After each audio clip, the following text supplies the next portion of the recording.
किती विचार करशील? डोक्याला थोडा आराम दे. थांब आणि आज फक्त माझं ऐक. तुझं हे सतत विचार करणं मला स्पष्ट दिसतंय. झोपताना हजारो प्रश्न डोक्यात सुरू असतात. उद्या काय होईल, तसं का घडलं.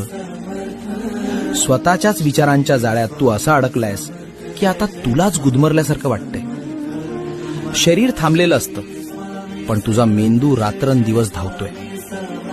आणि वेड्या, ज्या गोष्टींवर तुझं नियंत्रणच नाही त्यांचा विचार करून काय मिळणार. उद्याची काळजी करत बसलास तर आजचा आनंद कसा घेशील. भविष्याची चिंता आणि भूतकाळाचा त्रास, हे सगळं आता इथेच माझ्या झोळीत टाकून दे. तू फक्त प्रामाणिक कर्म कर, बाकी सगळं मी सांभाळतो. आता एक दीर्घ श्वास घे आणि सगळी चिंता सोड.